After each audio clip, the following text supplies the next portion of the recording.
നമസ്കാരം. തമിഴക വെട്രിക്കഴകം, തമിഴ്നാട്ടിൽ സിനിമാ താരം ജോസഫ് വിജയുടെ പാർട്ടി കേരളത്തിലും അതിൻ്റെ ഒരു ഘടകം തുടങ്ങുകയാണ്, അല്ലെങ്കിൽ ഒരു പ്രവർത്തനങ്ങൾ തുടങ്ങുകയാണ്. ഈ കഴിഞ്ഞ ദിവസം പത്രസമ്മേളനം വിളിച്ചുകൂട്ടി അതിൻ്റെ ഒരു പ്രഖ്യാപനമുണ്ടായി, ഔദ്യോഗികമായ പ്രഖ്യാപനം തന്നെ ഉണ്ടായി. ഇത്തരത്തിൽ ഒരു രാഷ്ട്രീയ കക്ഷി കേരളത്തിൽ പ്രവർത്തനം തുടങ്ങുമ്പോൾ സ്വാഭാവികമായും കേരളീയർ ചോദിക്കേണ്ട ഒരു ചോദ്യം ഒരു കോണിൽ നിന്നും ഉയർന്നു കണ്ടില്ല. അതൊരു പക്ഷേ ഈ തമിഴക വെട്രിക്കഴകത്തിൻ്റെ ഒരു കേരള രാഷ്ട്രീയ ഭൂമികയിലേക്കുള്ള കടന്നുവരവ് അത്ര പ്രസക്തമായൊരു വാർത്തയല്ല എന്ന് ഒരു പക്ഷേ മാധ്യമപ്രവർത്തകർ കണ്ടതുകൊണ്ടാകാം. പക്ഷേ ഇതിനൊരു പ്രശ്നമുണ്ട്. അവിടെയാണ് ഞാൻ പറഞ്ഞത്, ഈ ഒരു ചോദ്യം വളരെ പ്രസക്തമാണ്. ഇതിനെ ഒന്ന് തിരിച്ചു ചിന്തിക്കുക. നാളെ മോഹൻലാലോ മമ്മൂട്ടിയോ കേരളത്തിലൊരു രാഷ്ട്രീയ കക്ഷി രൂപീകരിച്ച് മലയാളി വെട്രിക്കഴകം, അല്ലെങ്കിൽ അതിന് സമാനമായിട്ടുള്ള എന്തെങ്കിലും പദത്തിൽ മലയാളിയോ കേരളീയരോ അങ്ങനെയുള്ളൊരു പാർട്ടി രൂപീകരിച്ച്, അങ്ങനെ തുടങ്ങുന്നൊരു പാർട്ടി രൂപീകരിച്ച് കേരളത്തിൽ ഭരണം പിടിച്ചു. അതിനുശേഷം തമിഴ്നാട്ടിൽ ചെന്ന് അവർ ആ പാർട്ടിയുടെ ഒരു ഘടകം അവിടെ തുടങ്ങുകയാണ്.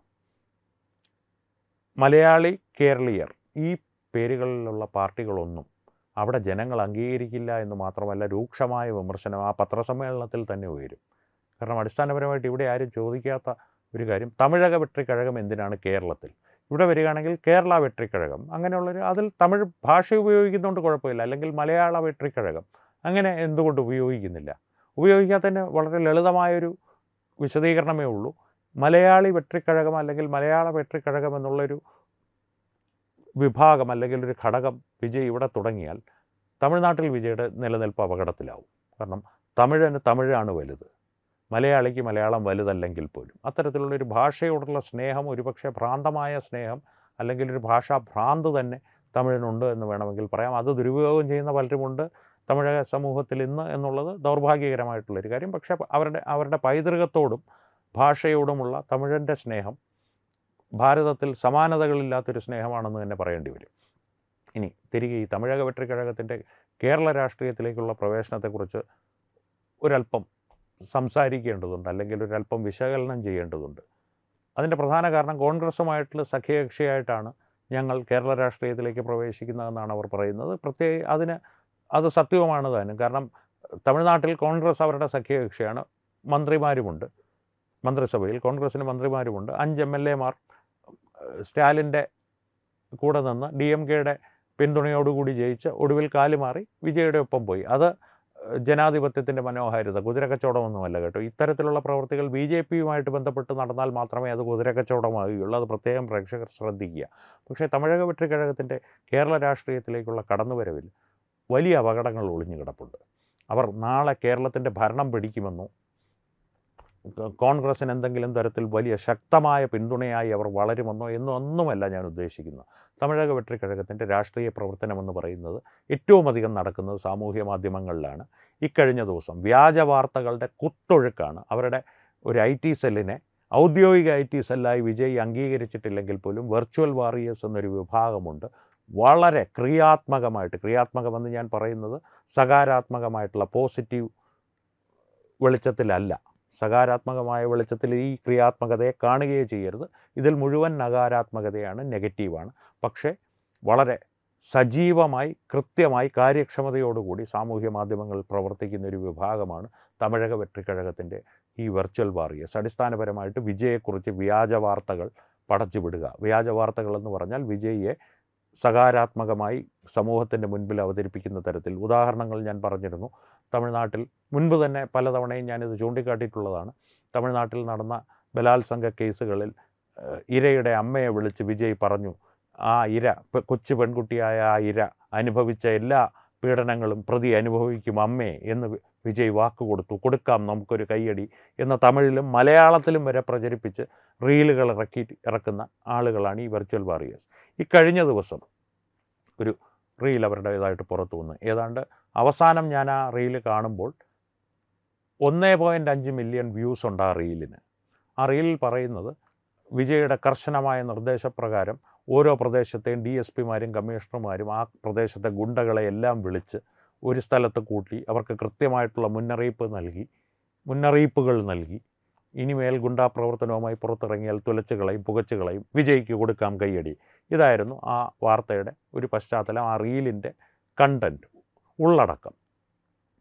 വെറും വ്യാജ വാർത്തയാണിത്. അടിസ്ഥാനപരമായിട്ട് സൂര്യയുടെ സിംഗം സിനിമയിൽ സൂര്യ ചെയ്യുന്ന പരിപാടിയാണ്. അല്ലെങ്കിൽ സ്വാമി സിനിമയിൽ പോലെ ഈ റൗഡികളെ എല്ലാം വിളിച്ചു കൂട്ടി അവിടെ ചാർജ് എടുക്കുന്ന, ഒരു പ്രദേശത്ത് പുതിയതായി അധികാരമേൽക്കുന്ന DSPയോ കമ്മീഷണറോ നടത്തുന്ന ഒരു മാസ് മൊമെൻറ്റ് പ്രകടനം മാത്രമാണിത്. അവരുടെ ഭാവനയിൽ കണ്ടുകൊണ്ട് അവർ പ്രചരിപ്പിക്കുന്ന, വിജയിയുടെ നിർദ്ദേശപ്രകാരം പോലീസുകാർ ചെയ്തു എന്നുള്ള തരത്തിൽ. അത്തരത്തിലുള്ള യാതൊരു നീക്കവും അത്തരത്തിലുള്ള യാതൊരു നടപടികളും തമിഴ്നാട്ടിൽ നടക്കുന്നില്ല എന്ന് മാത്രമല്ല, കെടുകാര്യസ്ഥതയുടെ മകുടോദാഹരണമായി മാറിക്കൊണ്ടിരിക്കുകയാണ് തമിഴ്നാട്ടിൽ തമിഴക വെട്രിക്കഴകത്തിൻ്റെ ഭരണം. അധികാരത്തിലേറിയിട്ട് ഒരു മാസം തികഞ്ഞിട്ടില്ല. അതുകൊണ്ട് തന്നെ ഒരുപാട് വിമർശനങ്ങൾ അവർക്ക് നേരെ ഉന്നയിക്കുന്നത് ശരിയല്ല. എന്നിരുന്നാൽ പോലും അടിസ്ഥാനപരമായിട്ടുള്ളൊരു കാര്യക്ഷമത പോലും കാണിക്കാത്ത തരത്തിലാണ് ഇത്തരത്തിലുള്ള ആളുകൾ മുന്നോട്ട് പോകുന്നത്, ഭരണം മുന്നോട്ട് കൊണ്ടുപോകുന്നത്. തമിഴ്നാട്ടിൽ ഇപ്പോൾ പവർ കട്ട് വ്യാപകമാണ്. അതിനെ മറികടക്കുവാനായിട്ട് എന്തെങ്കിലും നടപടികൾ സ്വീകരിക്കുന്നതിന് പകരം ഈ വെർച്വൽ വാറിയേഴ്സിനെ ഉപയോഗിച്ച് പല പ്രദേശങ്ങളിൽ നിന്നും DMKയുടെ ആളുകൾ ഫ്യൂസ് ഊരിക്കൊണ്ടു പോകുന്നു എന്നാണ് ഇവർ പ്രചരിപ്പിക്കുന്നത്. ചിലയിടങ്ങളിൽ അത്തരത്തിൽ ഫ്യൂസ് മോഷണങ്ങൾ നടന്നിട്ടുണ്ട്. അതിൻ്റെ CCTV ദൃശ്യങ്ങൾ പുറത്തു വന്നിട്ടുമുണ്ട്. പക്ഷേ സാധാരണക്കാർ ചോദിക്കുന്നത്, ഭരണത്തിലിരിക്കുന്നത് നിങ്ങളാണ്, ഇത്തരത്തിലുള്ള മോഷണങ്ങൾക്കെതിരെ നടപടിയെടുക്കേണ്ടത് നിങ്ങളാണ്, ഞങ്ങളല്ല. അടിസ്ഥാനപരമായിട്ട് തമിഴ്നാട്ടിൽ ഇപ്പോൾ വലിയ ചൂടുകാലമാണ്. നമ്മുടെ ഇവിടുത്തെ പോലുള്ള മൺസൂണോ മഴയോ ഒന്നും അവിടെ ഇല്ല. അതുകൊണ്ട് തന്നെ വയോധികർക്കും ആശുപത്രികളിൽ പോലും ഈ വൈദ്യുതി തടസ്സം, സ്ഥിരമായ വൈദ്യുതി തടസ്സങ്ങൾ, പവർ കട്ട് പോലെ, അവർ മിൻവെട്ടെന്ന് പറയും, പവർ കട്ട് പോലുമല്ല, ഔദ്യോഗികമായിട്ട് പ്രഖ്യാപിച്ചിട്ടുള്ള പവർ കട്ടാണെങ്കിൽ പോലും ജനം അതിന് തയ്യാറെടുക്കും. ഇപ്പോൾ 2, 3, 4 മണിക്കൂറുകളൊക്കെ സ്ഥിരമായി കറണ്ടില്ലാത്തൊരവസ്ഥ സാധാരണക്കാർ അനുഭവിക്കേണ്ടി വരിക എന്നുള്ളൊരു സാഹചര്യം തമിഴ്നാട്ടിൽ ഉണ്ട്. അത് കെടുകാര്യസ്ഥത കൊണ്ട് തന്നെയാണ്. ഇനി ക്രമസമാധാന നിലയിലേക്ക് വന്നു കഴിഞ്ഞാൽ, സ്റ്റാലിൻ്റെ സർക്കാരിൻ്റെ കാലത്ത് തന്നെ തമിഴ്നാട്ടിലെ ക്രമസമാധാന നില തീർത്തും വഷളായിരുന്നു. ഇപ്പോൾ പോലും നിരന്തരം ബലാത്സംഗങ്ങളും, അത് കൊച്ചു കുഞ്ഞുങ്ങൾ, 3 വയസ്സുള്ള കുട്ടികൾ പോലും ഇത്തരത്തിലുള്ള ക്രൂരതകൾക്ക് ഇരയാകുന്ന സാഹചര്യങ്ങൾ ദിവസേന ഉണ്ടാകുന്നുണ്ട് തമിഴ്നാട്ടിൽ. അതിന് സിംഗപ്പെൺപട എന്നൊക്കെ ഒരു വിഭാഗം പോലീസിൻ്റെ സൃഷ്ടിച്ചെടുത്തിട്ടുണ്ടെങ്കിൽ പോലും അതിന് ചേരുന്ന തരത്തിൽ, ആ അവകാശവാദങ്ങൾക്കോ അല്ലെങ്കിൽ വാഗ്ദാനങ്ങൾക്കോ ചേരുന്ന തരത്തിലുള്ള ഒരു പ്രവർത്തനം പോലും വിജയുടെ സർക്കാരിൻ്റെ ഭാഗത്തു നിന്ന്, അല്ലെങ്കിൽ വിജയുടെ സർക്കാരിൻ്റെ നിർദ്ദേശപ്രകാരം നിയമപാലകരുടെ ഭാഗത്തു നിന്ന് ഉണ്ടായിട്ടില്ല. അതുകൊണ്ട് തന്നെയാണ് പറയുന്നത്, കെടുകാര്യസ്ഥതയുടെ മകുടോദാഹരണമായിട്ടാണ് തമിഴക വെട്രിക്കഴകത്തിൻ്റെ സർക്കാർ ഇപ്പോൾ തമിഴ്നാട്ടിൽ മാറിക്കൊണ്ടിരിക്കുന്നത്. അവരുടെ ഈ കെടുകാര്യസ്ഥത മറയ്ക്കുവാൻ വേണ്ടിയിട്ടുള്ള വെർച്വൽ വാറിയേഴ്സിൻ്റെ സാമൂഹ്യ മാധ്യമങ്ങളിലെ ഇടപെടലുകൾ നിരന്തരമായ വ്യാജ വാർത്തകൾ സൃഷ്ടിച്ചുകൊണ്ട് ആണ് എന്നുള്ളതാണ് ദൗർഭാഗ്യകരമായിട്ടുള്ളൊരു സംഗതി. അത്തരത്തിലുള്ള വ്യാജ വാർത്തകളുടെ കുത്തൊഴുക്ക് കേരളത്തിലേക്ക് വന്നു കഴിഞ്ഞാൽ സാമൂഹ്യ മാധ്യമങ്ങളിലെ സ്ഥിതി ഏതാണ്ട് റിപ്പോർട്ടർ ചാനലിലേതുപോലെയാകും. സ്ഥിരമായിട്ടുള്ള വ്യാജ വാർത്തകൾ മാത്രമാകും. അടിസ്ഥാനപരമായിട്ട് റിപ്പോർട്ടർ ചാനൽ നമ്മുടെ അരുൺകുമാർ കെ പുറത്തു കൊണ്ടുവന്ന, അല്ലെങ്കിൽ പ്രേക്ഷകരുടെ മുൻപിൽ അവതരിപ്പിച്ചൊരു വ്യാജ വാർത്തയെക്കുറിച്ച് ഇന്ന് തന്നെ ഒരു വീഡിയോ ചെയ്തതേ ഉള്ളൂ. ഏതാണ്ട് സാമൂഹ്യ മാധ്യമങ്ങളുടെ അവസ്ഥ അതിനേക്കാൾ കഷ്ടമാകും, വഷളാകും. കാരണം ഈ വെർച്വൽ വാറിയേഴ്സ് എന്ന് പറയുന്ന ഒരു കൂട്ടം, അല്ലെങ്കിൽ ആ സംഘം, അവർക്ക് പക്വതയോ രാഷ്ട്രീയ പരിചയമോ ഇല്ല എന്നുള്ളത് മാത്രമല്ല, അടിസ്ഥാനപരമായിട്ട് ഒരു കൾട്ടാണ് അവരൊരു ആരാധ്യപുരുഷനെ മുൻപിൽ കണ്ട് അതിൽ ഭ്രാന്തമായൊരു ആരാധനയോടുകൂടി, അല്ലെങ്കിൽ ഞങ്ങളുടെ ആരാധ്യപുരുഷനെ ഒരു തരത്തിലും ഇകഴ്ത്തുവാൻ ഞങ്ങൾ സമ്മതിക്കില്ല, അനുവദിക്കില്ല. അത്തരത്തിൽ ഏതെങ്കിലും തരത്തിൽ ഇകഴ്ത്തുവാനുള്ളൊരു സംഭവം യഥാർത്ഥത്തിൽ ഉണ്ടായാൽ തന്നെ അതിനെ മറച്ചു പിടിച്ച് അതിനെതിരെ വ്യാജ വാർത്തകൾ ഇറക്കി, അല്ലെങ്കിൽ ആ സംഭവത്തെ പ്രതി അദ്ദേഹം കൈക്കൊണ്ട നടപടികളെക്കുറിച്ചുള്ള വ്യാജ വാർത്തകൾ സൃഷ്ടിച്ച് ഞങ്ങൾ അദ്ദേഹത്തിൻ്റെ ആ ഒരു ബിംബത്തെ ഉയർത്തി തന്നെ നിർത്തുവാൻ ശ്രമിക്കും എന്നുള്ള ഒരു തീരുമാനം മാത്രമേ ഉള്ളൂ അവരുടെ ഒരു പ്രവർത്തന രീതിക്കുള്ള ഏക ആശയ പിന്തുണ. അല്ലെങ്കിൽ അവരുടെ ഒരു പോളിസി എന്ന് പറയില്ല, ഏതൊരു പ്രവർത്തനത്തിനും, എന്തെങ്കിലും ഒരു സംഘടിതമായിട്ടുള്ള പ്രവർത്തനത്തിന് ഒരു ആശയം വേണം, അതിനൊരു പോളിസി വേണം, മുന്നോട്ട് പോകുവാനുള്ള മാർഗരേഖ വേണം. ഇതെല്ലാം ഒന്ന് തന്നെയാണ് അവർക്ക്. വിജയ് വിജയ് വിജയ്, തളപതി തളപതി തളപതി. വിജയം 107 സീറ്റുകളിൽ വിജയം തമിഴ്നാട് ജനത നൽകി. അതുകൊണ്ട് തന്നെ തമിഴ്നാട് ജനതയെ ഞാൻ കുറ്റം പറയില്ല. അതിന് പ്രധാന കാരണം വിജയ് എന്നുള്ളൊരു ബിംബത്തിൽ മയങ്ങിയാണ് അവർ വോട്ട് ചെയ്തതെന്ന് പലരും ആരോപിക്കുന്നുണ്ടെങ്കിൽ പോലും അത്തരത്തിലൊരു അഭിപ്രായം എനിക്കില്ല. തമിഴ്നാട് ജനതയെ ഞാൻ അഭിനന്ദിക്കുകയുള്ളൂ. കാരണം മൂന്നാമതൊരു ഓപ്ഷൻ ഞങ്ങളുടെ മുൻപിലുണ്ട്.